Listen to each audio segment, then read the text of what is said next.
I want to spend some time talking about the dungeon pool that we just recently tested and just share my thoughts about the experience. The main thing I want to address, or I guess kind of try to go over in this video, is like, how good are the dungeons? And obviously that's extremely subjective. I want to look at like what the pull sizes look like, the requirement on kicks, the incoming tank and group damage, the type of mechanics and interrupts you might have to be interacting with, and just kind of try to explain all of the encounters in the best way that I can. Now, I might gloss over some specifics, so if I do miss anything, please let me know or share your thoughts down below. So in this video, I'm going to cover 4 of the 8 dungeons. So this is going to be, it's going to be including things like Skyreach, Algethar Academy, Pit of Saron, and Seat of the Triumvirate. So we're going to start off with specifically Skyreach. This is a Warlords of Draenor dungeon that is making a return. It's a 4-boss instance, but it's relatively quick with a pretty short timer of about 33 minutes, sorry. So what I like, there's so many things I like about these dungeons. So most of the time I'm probably going to be glazing it a little bit. So what I like immediately is that you can have a pretty aggressive first pull. There is a little bit of tank damage in terms of like a tank buster that makes you take more damage. There's a little bit of group damage from things like the Dread Raven, and there's a couple of applied group bleeds. But one really fun thing in dungeons is when you can start the dungeon with a bang. You have all your CDs, you have potions up, and if you can lust and make the pull feel efficient, that's probably the best case scenario. So in a dungeon like Skyreach, I think you're going to have a really explosive start that I think most groups are really going to enjoy. Now, whether you are going to end up doing this kind of pull, it kind of depends on your group or how, confident your tank is and their ability to survive. But as of right now, the damage doesn't feel super overwhelming. Maybe it's only my experience playing like things like Brewmaster and VDH who have been performing well on beta so far. Now, the only real casts, at least from what I can tell at the start of the dungeon, that are kind of important to keep an eye out for are the Gale Callers, which cast an ability called Repel, which can end up sending your group off of the platforms. It's a fairly long cast time. You have plenty of time to stop it, and I believe it can also be stunned and CC'd if I'm not mistaken. And so with the requirement of only really one kick being needed and the rest of the damage really coming on the tank or just more or less like environmental AoE type damage, I think the start of this dungeon is going to be a little bit more play style driven in the terms of like make sure you're using your defensives and make sure you're doing big damage and obviously like healing as a healer. I will say the only thing that's not dungeon related that is still problematic for specifically healers is their ability or inability to see exactly what tools that their party has available, whether it's like health pot or any type of defensive. So that kind of tracking would be really nice in the future. I'm hoping it might be possible, but we'll have to see. When it comes to bosses, I think the general boss design in here has taken a step in the right direction. My criticism on the first week of testing that we had these dungeons available is that the bosses are still extremely like they're archaic. Their graphics and their, I guess, like, their effects weren't necessarily like super telling on what's happening, or it was hard to distinguish on what was going on, and you would often die and be like, I don't know what I just died to. And so the first boss's rework is pretty interesting. Instead of having like rotating blades around the room, kind of keeping you in a quadrant, they're now like clockwise and clockwise rotating tornadoes that allow you to have this kind of like cool little fun dance. There's a group bleed that goes out. There's a dot/drop off thing that goes on players that'll knock people back. Overall, a pretty chaotic fight, but a very engaging first boss. Now, unfortunately, I generally am someone who really enjoys boss progression in terms of the first boss generally being easier with the last boss being fairly difficult or a little bit more like complicated in a way. This boss starts extremely complicated, but future bosses, the second and third boss in here, I think are a little bit toned back, where there isn't a lot going on. So I think this is a really good first boss, and I think the rework to it has made it really good. Now, the only difficult pull in Skyreach seems to be right after the first boss, and it's only if you decide to double it up like I end up doing in this footage here. There's a lot going on in this pull. There's several casts. There's healing absorbs being applied. I don't know if they're purgeable. I didn't look into it that much. But things like blinding light need to be kicked. You have to kill like totem solar flare orbs that are spawning. There's a lot of tank damage in the form of a bleed that stacks up on every successful auto, which can get extremely deadly. So if you don't have a good composition for dealing with this type of pull, it could result in a wipe. Besides that, I think this is the only difficult pack in here that, again, you can split up into 2 separate pulls, but 6 targets is generally not too bad. It's just if you happen to not have the coordination. So this is a kind of forced scenario where you are choosing to make the pull really difficult. And by doing so, obviously, it will have its consequences if you don't play well. But outside of that, everything else is pretty good. There's a lot of fairly large pulls in this dungeon. Moving into the second boss room, it's very feasible to double up these solar construct pulls. Most of the servants in the pull don't do much, and the solar construct, very similar to the light spawn in Priory, just do like a fixating beam on players, which again, it's a very telling mechanic. There's a giant beam going at your character, and if this is happening, you're going to use a defensive, and that's pretty much it. Healer's going to spot heal that player, that person's hopefully going to use a defensive, and all is going to be good. So it's very easy to get very big pulls in this room. The only boss in here that I really am not a fan of is the second boss. It's just like, I don't think the mechanics are complicated. My biggest complaint is the Tank Buster frontal is extremely difficult to recognize if you are a player who has not ran this place before. As a tank, you are trying to make sure you're aiming the boss away from where the beams are so players can soak, and then you're going to be sidestepping it. But because there's no animation, you really have to pay attention to the nameplate or the cast bar, which I think is inconsistent with other boss frontals that you end up avoiding. For example, I think the last boss of Halls of Atonements has a fairly telegraphed frontal that isn't necessarily baited on the tank, but everyone knows where to go. But with something like Eric Nath, we don't know that information. Now, the other complaint I have is when you finish soaking the beams, the ads around the edge of the room that aren't really ads, they're just the conduits of this beam. They do this like frontal, but the frontal tapers off in such a way where it's hard to tell where the frontal ends at. And so if the frontal ends like it shows in, after it goes off, I think they need to make a harder line on that to make it a little bit more apparent, because some melee will choose to move out to try to stay alive, which makes sense because that's what you want to do when you're playing DPS. But the taper is just, I don't think the telegraphed in the best way. But yeah, the rest of the dungeon after this boss I think is pretty good. You can get a pretty aggressive pull right after this boss before pulling Ruckran, where you can pull all these fixating mobs together.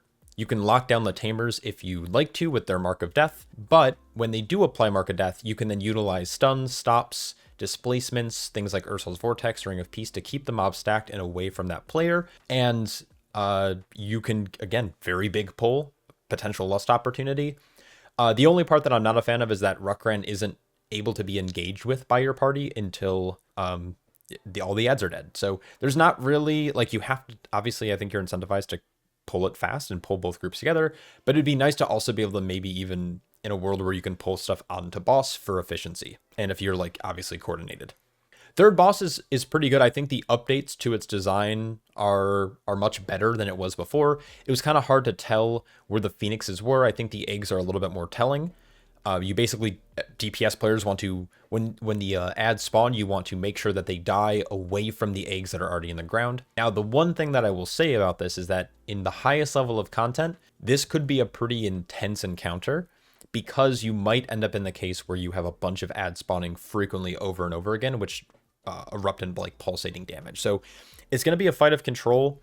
As a tank player personally, it irritates me when I can't control ads that are in the fight. So when they fixate other players, I just often don't think that, maybe I'm wrong for saying this, but maybe this is a hot take, but DPS players and healers alike aren't really in the mindset of where to position mobs, especially if it's in relation to the potential respawn of said mob.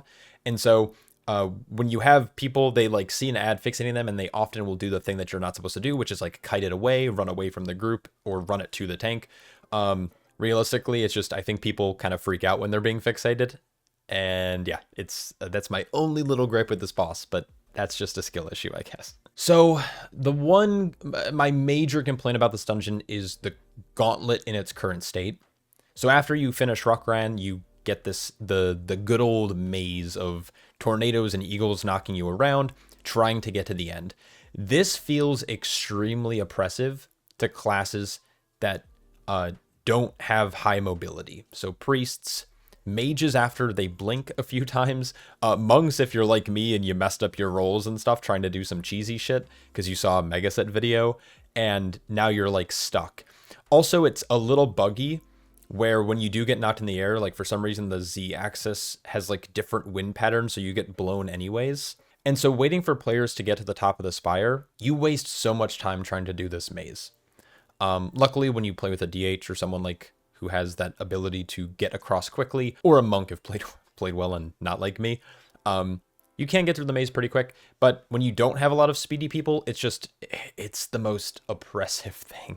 I would actually rather go back to the Dawn of the Infinite like little maze where you had to like dodge orbs and stuff, because at least that was like a skill thing, where this just feels like you're being punished for paying a WoW sub. Outside of that, every other mob you're going to see is going to be a repeat of mobs that we've already engaged with, just in different varieties. There's never a pack that has like an oppressive amount of kicks for the rest of the dungeon outside of that earlier pull that I mentioned before. So overall, I'm a really, really big fan of Skyreach. I just think they need to do a little bit of tuning on the last boss. Also, why does this thing target tanks? Why does this beam target tanks? It's actually so crazy. So as long as they fix that, I think we'll be in good shape. And I just noticed that I've been talking for like 11 minutes or 12 minutes at this point. I'm going to try to speedrun the next couple dungeons so I don't waste too much time. Next, let's jump into Pit of Saron.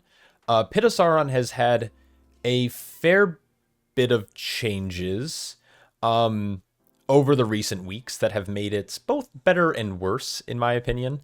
The worst part is that if you're unaware of exact routes, it's very easy to go over in this dungeon. They added a quarry camp that needs to be liberated before getting up to the final boss. Now, it is technically just part of the encounter. You don't have to do it in any particular order. You can do all the quarry camps before doing any of the bosses. You can do 3 of the camps, do a boss, and do another 3 camps, do another boss. But if you are dumb like me and you end up pulling the whole dungeon, I think we ended up going over by about 15% in this run. There are various different mobs in this dungeon. Some are kickers, some are caster mobs that need a fair bit of interrupts, except the bolts don't feel very oppressive, at least in the level 12 range, 12 to 15 range. I'm sure as you climb in an infinitely scaling system, bolts always tend to have this issue. There's a couple of mobs that will apply a health reduction to your tank. Nothing too crazy. The health reduction ends up not really mattering all that much, whether you can dispel it or not. Even when you have a lower health pool, you're mostly mitigating most of the damage. There's nothing that's very scary for the tank outside of that stacking health reduction. And so because there's nothing else that's threatening you, there's no reason for it to actually be dangerous or requiring a dispel. And so one thing that I really like about dungeons is if there's a very small benefit to having that thing there, but not having it doesn't make it impossible. We've seen instances in the past, like Arakara, I think is a really good example. We've had dungeons in the past where not having a poison dispel, or back in Grimbatol, not having a curse dispel, made the dungeon infinitely harder. When you have, that's poor design in my opinion. I think those types of things shouldn't restrict comps when trying to push keys, because sometimes those things even felt oppressive in your weekly 10 or 12 or 14 key, even if you weren't pushing for title. They were still extremely frustrating to deal with, and it felt like you almost needed that type of dispel. Unfortunately, the same thing is going to happen in Algethar when I talk about it. With the third boss, the Overgrown Ancient, not having a poison dispel does still feel extremely oppressive. But we'll get there when we get there. As for Pit, though, I think the pull size is going to make up for the egregious amount of trash you have to chew through. I think most DPS players could agree that pulling big, especially at the start of the dungeon with Lust, is really, really, really fun. I think in almost kind of every situation. The footage I'm showing on screen, I don't think we had a Lust in our group, but it was still, like getting a nice big pull with cooldowns up is still really, really fun for most players to do. There's a couple of curses, couple of diseases going around, relatively big pulls, and no casts that are like one-shotty, at least as of yet. Again, I recognize I'm showing plus 12 footage, but it shouldn't really matter too much. Now, I'm not a fan of objective-based dungeons. So when you have things like Brackenide Hollow, when you have things like, I know Den of Nalarok will have it, I'm kind of blanking on other things, other dungeons in the past, but Brackenhide, this dungeon, Den of Nalarok in probably Season 2 will have a similar thing. When you have to like go around and interact with NPCs to like start a thing or to engage with a certain boss, that annoys me because it's like this false sense of like choice when it comes to routing. It's like, well, you have to go to these 6 locations, so you might as well pull the mobs that are around there. That's like the one thing that's like kind of annoying about this dungeon, is liberating these quarry camps.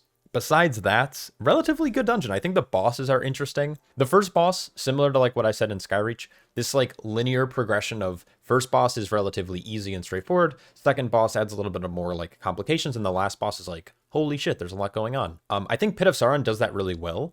I do think Ick and Crick, the technical second boss of the dungeon, even though you could do it first, definitely feels a little insane with certain compositions. Like depending on your comp, you may or may not get ads down at a certain time. But before I talk about that, let's talk about just Forge Master Garfrost. This guy's really simple. He throws 2 big rocks at random players in your group that aren't the tank. The tank then has to break one of those said rocks, which then leaves a pool on the ground. And then you use the other rock to line of sight his AoE so you don't die. So it's basically spawn rock, break rock, hide. And that's the fight. Really straightforward, very simple patchwork fights. And if you, I mean, again, we don't know what exact tuning looks like. There's also a world where you can probably pull a fair bit of trash onto Forge Master in the future. So if you're playing with heavy funnel classes or prio damage classes that benefit from having additional targets, this is a fight that you would probably be able to do that on because of how simple his main mechanics are. Now, what's interesting about this is as if you start to think in the terms of hierarchies, the longer this fight goes on, the harder it gets, because the Saronite puddles that are spawning on the pool or on the floor that leave this giant pool that will deal damage to you, you kind of have to be considerate about which rocks you break, where you're spawning said rocks, etc. So some groups don't recognize this right away and spawn rocks in terrible locations that make it really hard to line of sight. But if done well, it's a small layer of optimization that I think is really enjoyable for players like myself who geek out on these types of mechanics. Moving on to the second boss, though, I want to talk about Ick and Crick just a little bit here. So this is your standard 2-target cleave fights. Half the time, the bosses are together, like on top of each other, and you can just cleave them. There is a fair bit of fixation, which again, similar to Skyreach, I'm going to have the same criticism of. Fixating bosses, I think, frustrate me as a tank player who's generally in control of where things are positioned. So watching DPS players or healers try to like kite, they often aren't thinking the best way to move said mob, and it's just a criticism of like what roles are meant to do. And so fixates can get annoying, and this boss, as it fixates and moves around, it leaves just puddles of shit on the floor. And these puddles can make the room fairly complicated to traverse when trying to get the different shades of Crick down. And so you have like this 2-target cleave and then the shade spawn, and then you have to kill the right shades. I think the fight is complicated and it's fun in theory, but I think the execution just feels a little rough. I'm not necessarily a fan of the fixate. If Ick, the main guy who does fixate, was fixating the tank and did like 1,000% more damage, I would much rather have to kite myself as a tank than watch my DPS run around like chickens with their head cut off. So by the end of the fight, the room looks crazy occupied with just, you have like no floor space. But I do think that 2-target cleave fights are interesting. It brings a very specific damage profile that's really wanted in these kind of dungeons. But it clearly kind of favors range in a lot of cases because traversing the room later in the fight just becomes an absolute nightmare. Anyways, I think that this dungeon approaching the last boss also does a mini boss really well. You have to verse off against Glaciath. Glaciath doesn't do much, except you are kind of on a time limit because he slowly starts to fill the room up with ice as he targets players with this kind of Syro burst mechanic. And so you want to make sure you're placing it in not a terrible location, and then you're forced to move down the hallway. Now, realistically, you're probably going to kill him before you reach the end, but it's interesting to have this like pseudo enrage mechanic in this kind of short, tight hallway. It's I think a better version of a gauntlet compared to things like Halls of Infusion or Sanguine Depths in the past. So I think this is a pretty fun mini boss compared to some previous ones, or like the Shadow of Zool. So yeah, anyways, moving on to the last boss really quick. I think Scourgelord's Tyrannus is like the pinnacle of what a end boss of a dungeon should look like. I think there's a tank buster that's hits, fairly hard. I think Brewmaster does a pretty good job at countering it, which with the Scourge's brand. Then he does a giant kind of leap onto the tank. He's also going to target players with like a freezing circle, and those players need to choose which ads or bone piles on the ground they want to freeze. And so you have this like kind of choice to like figure out what you want to do. Generally speaking, any of the glowing bone piles is kind of what you want to freeze, because those are the casters, and the casters become extremely deadly when you have more than just one of them. Now you get 2 sets of circles, and then you have just 1 left. So you have to always deal with at least 1 caster, and then you get this like rush of just he does Army of the Dead. This is like your standard DK shit where a bunch of zombies are going to run at your group. The tank has to get aggro, you have to get a kick, and then grouping everything up means you get a big burst of damage. Which I think most DPS players will always enjoy. It's both funnel, it's just bigger number, so I think it kind of hits that dopamine for most players. I love this dungeon, at least the boss design mostly. I think the trash still needs a little bit of work. I just think it's not even like we need to pull less or more trash, or there needs to be less or more casters. I just feel like it's really easy to go over percent when trying to also liberate the quarry camps. Like I said, personally, I don't like those types of objectives and keys, so if they got rid of it entirely, I'd be okay with that. Or what they need to do is take the Brackenhide approach where there's like 10 quarry camps and you have the option to liberate 6 of them. Because right now I believe there are exactly 6, which kind of forces you in a very specific path throughout the dungeon. All right, next we have Seat of the Triumvirate. Now, I think Seat is probably one of my favorite dungeons in the current pool from the older, like, recycled dungeons. So out of the 4 I'm talking about today in this video, I think Seat is probably my favorite for a lot of reasons. I think most of the bosses are really fun. I think the trash is nice. You can generally pull pretty big, but there's also some interesting mechanics that kind of punish players, and I think the skill ceiling or your skill expression is a lot higher in this dungeon compared to some other keys or other dungeons, and I'm going to point that out kind of in a second. Another reason that I love this dungeon is it's very, very easy to pull extremely aggressive at the start, which is always really fun for Lust. You have all your cooldowns, you have pots, so you're going to see our like hunters on this first pull, as well as myself popping off, doing a ton of damage, which again, really fun. Now these subjugator chains, this circle around these players, this is a slow effect. And so things that can remove impairing effects like Tiger's Lust, like Disengage or Post Haste, Vengeful Retreats, players who understand that, how the ability interacts with the mechanic, can actually end up mitigating a lot of damage. I'm sure Druid's Shapeshifting also removes it, but don't fact check me on that because I'm not sure. But the whole start of the dungeon is really just, it's like aggressive pulling.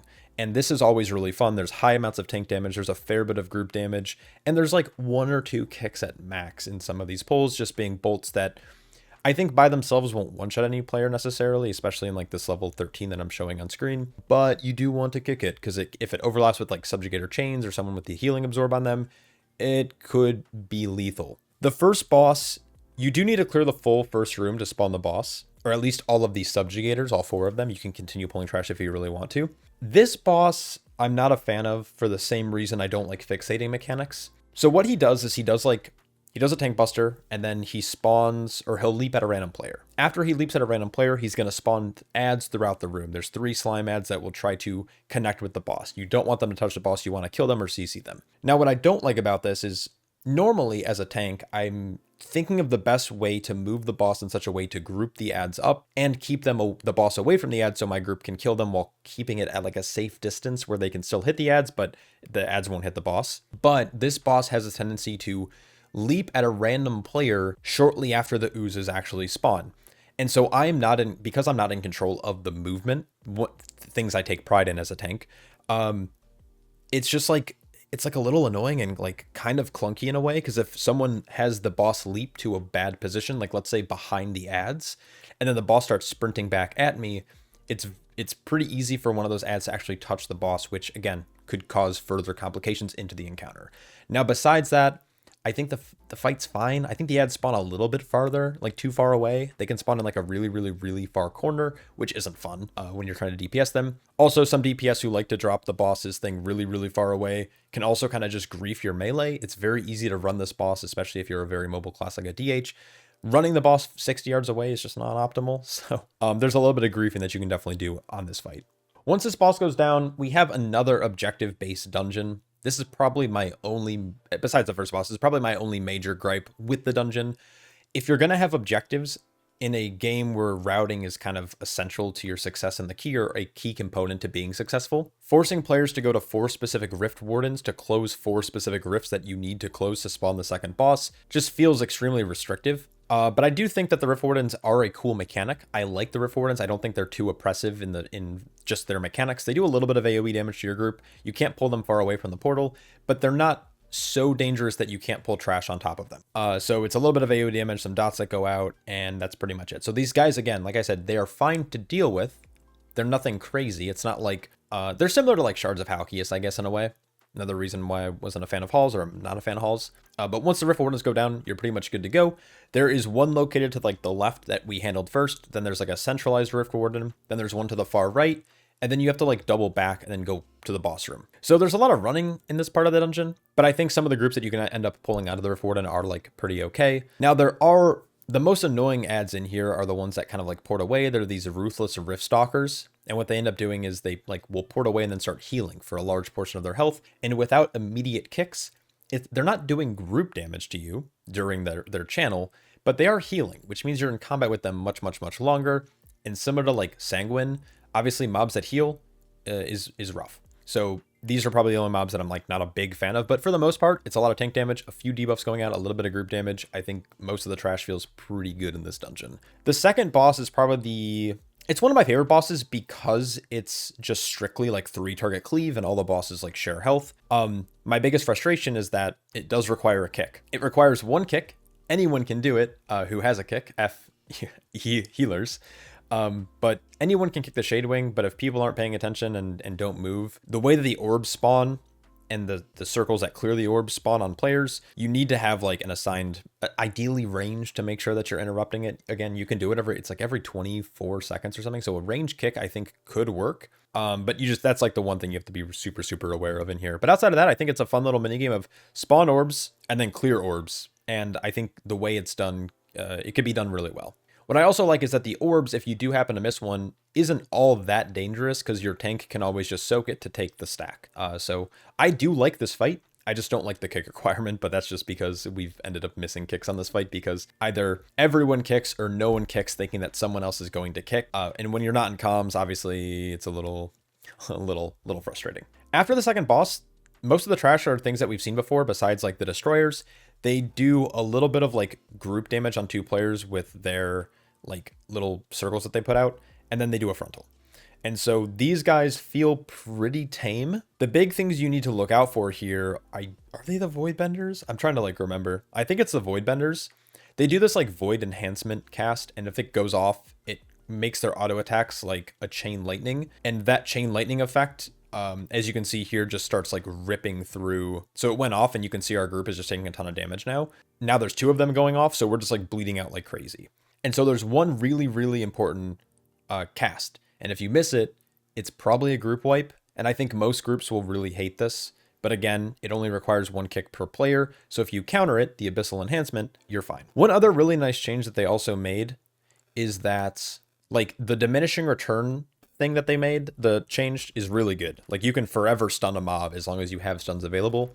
And so even if you do happen to overlap kicks or miss kicks or something like that, it's, I shouldn't say easy, but it is possible with the right CC and coordination to postpone that cast until someone's kick comes back up. And then one last thing, or I guess 2 of the last things, I'm going to just talk about the last 2 bosses because I think they're really, really good. I love the 3rd boss. This is probably my favorite boss out of this entire dungeon pool. The boss is a standard kind of Mind Bolt cast of the tank. You can kick this if you want. The tank, there's no other tank buster though, so if you don't kick it, it's like your tank can just use defensives. I'm sure Spell Reflect also works. I don't think I've done this actually on Prout Warrior yet, but then there's this phase where he spawns a bunch of tentacles. And as a tank, it's really nice to try to figure out like, okay, where do I drag the boss to make sure people can cleave said tentacles to get them down in time. Now the tentacles can also be crowd controlled to have their cast stopped if any player is in danger, which is nice. You have agency there. There's orbs you're going to be dodging during all this. And then there's a really nice like healing intermission where the boss will kind of like send everyone away in this like pulse blast, and then we'll try to collapse the room. So you have to run back to the boss and then survive a healing check, which I think is a really good skill set for healers, obviously, to have, and then also like DPS, making sure they're using defensives and using their mobility to get back to the boss so they don't take any additional damage. This boss to me, Viceroy Nazar, W, massive W. I just wish the tentacles spawned a little bit more consistently, or at least closer together. They're earlier in testing, they used to spawn in a clump of 3 and then 2 individual ones. And now it seems like the tentacle consistency seems to be like 2 relatively sets of 2 that are kind of spread, and then you have one that's far off. I preferred the kind of the 3, 1, and 1 a little bit more, but honestly, it doesn't matter too much. And then lastly, the last boss, I think they've addressed a little bit. I think the clarity in the room is a little bit easier. I think they kind of toned down how purple the room was, if I'm not mistaken. Or maybe I'm just like or maybe I'm just having a weird headcanon where I thought the room was like way more purpley. Basically, the idea of this fight is you have to hit 3 of the, you want to hit the crystals that are around the room with beams that the boss puts out.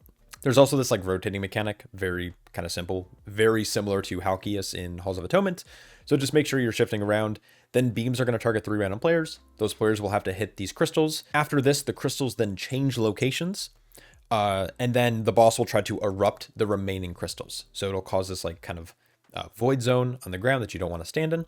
It's going to be happening here with Grim Chorus. And you're going to repeat this twice, and then you get a 200% damage amp, which, of course, DPS and tanks alike, and even healers alike with a big old Catkin Voke will really, really enjoy Luara. The design space of this room is still a little, like, awkward to deal with. I think it's better than it was.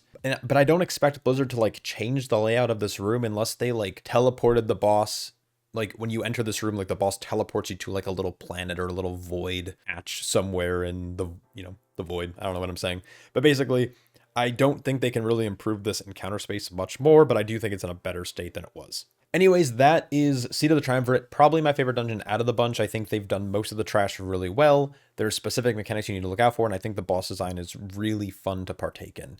You have, you know, an ad control fight, a 3-target cleave fight, a fun, like, heal check fight as well, and then the last boss with big damage amps, it's, again, just fun. Last but not least, let's talk about Algethar Academy. This is a dungeon that I think most players will enjoy. I have a couple of complaints.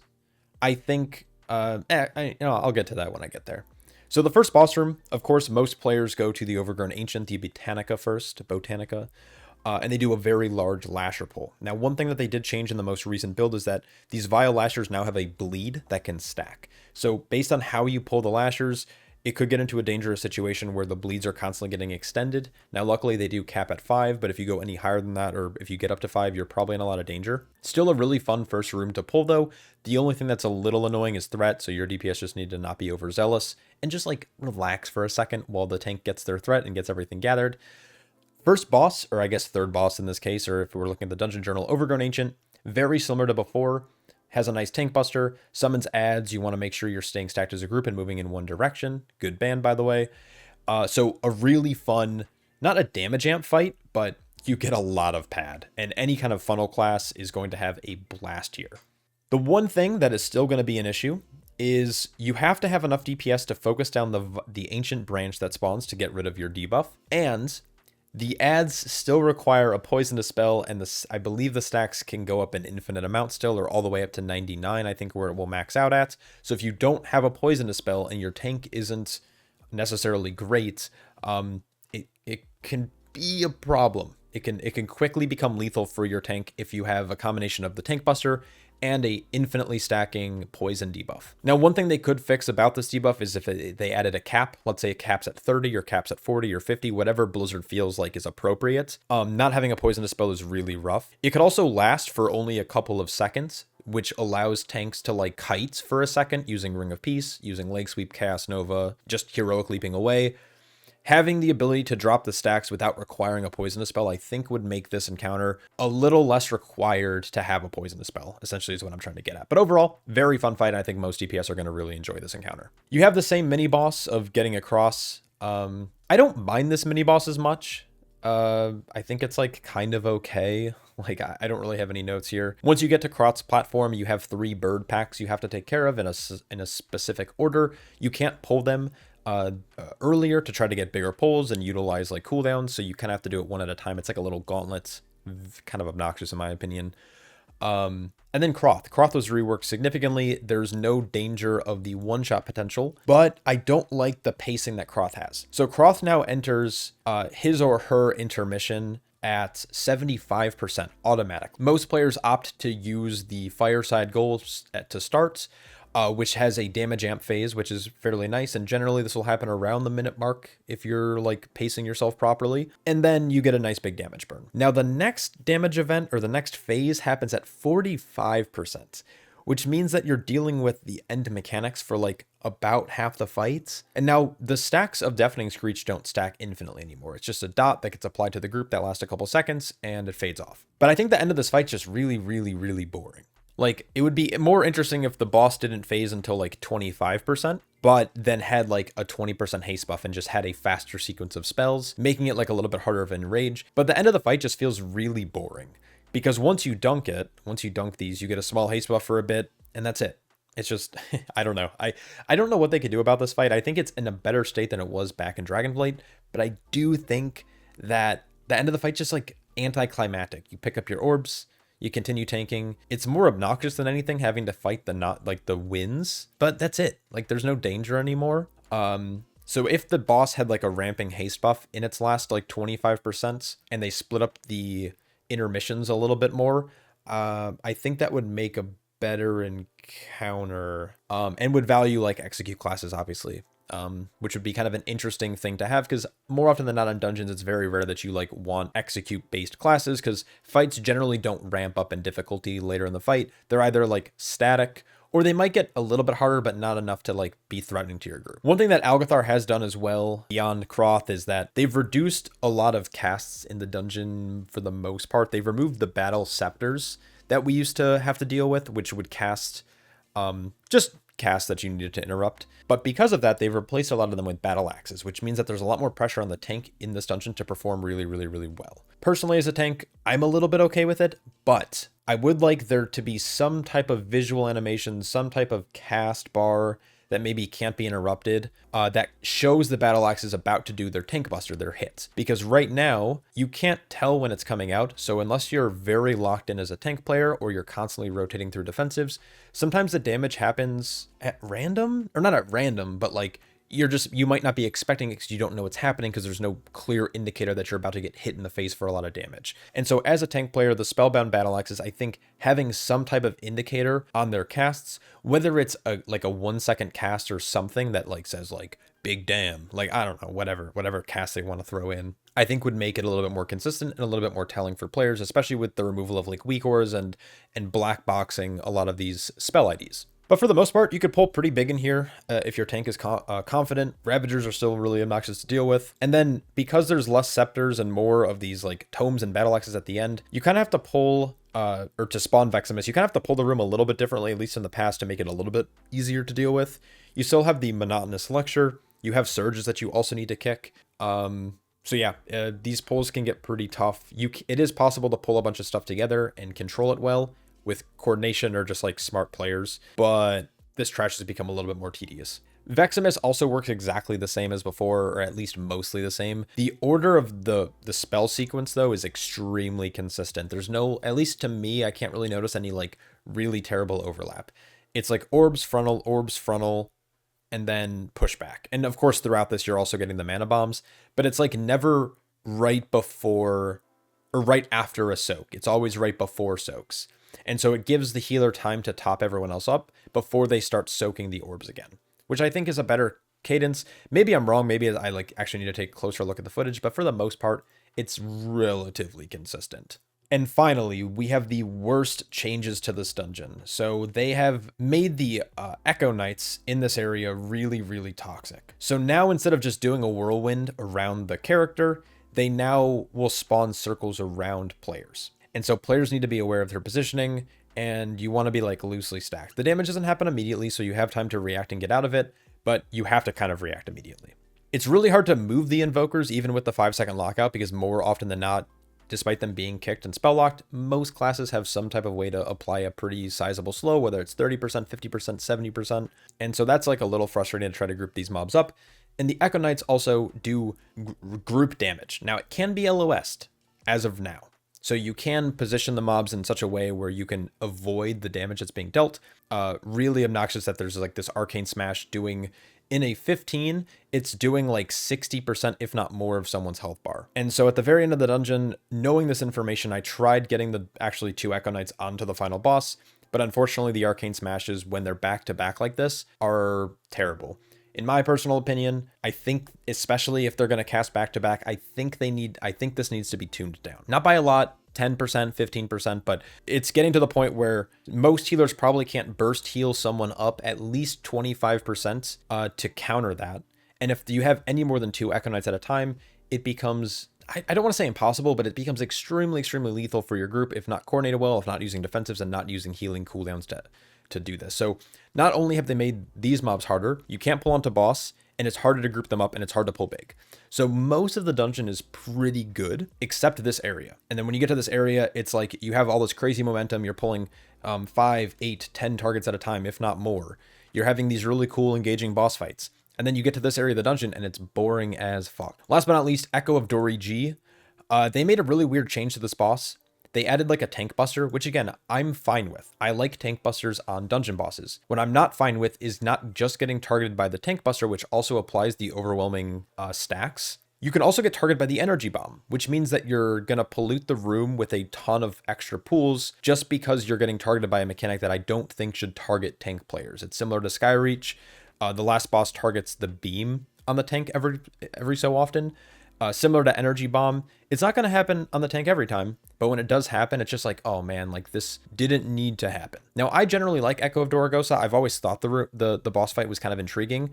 You can choose to get hit by mechanics by standing in orbs to get a damage gain, but then you're punished if you get too many stacks. I think that's such an interesting design philosophy that most bosses can't really do well. But I think the way that it's now being implemented, that like the tank could just drop a ton of pools in quick succession because of the tank buster, is just like, it just feels like it's a little unfair to the player. So I think if Blizzard fixes this, I think I'll enjoy Dori G a little bit more. But for now, I think they made the fight worse by adding the tank buster in. Though I like the tank buster, I just don't like being targeted by energy bomb. So it's either or. Target me with energy bomb or target me with the tank buster, not both. Anyways, that was a long rant. I wanted this video to be like 15 minutes long. It's 45 minutes long. I'm going to try to cut down on it as much as I can.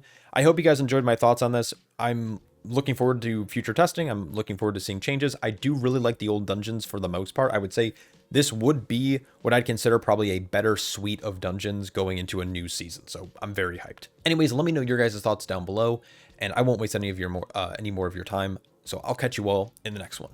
Peace.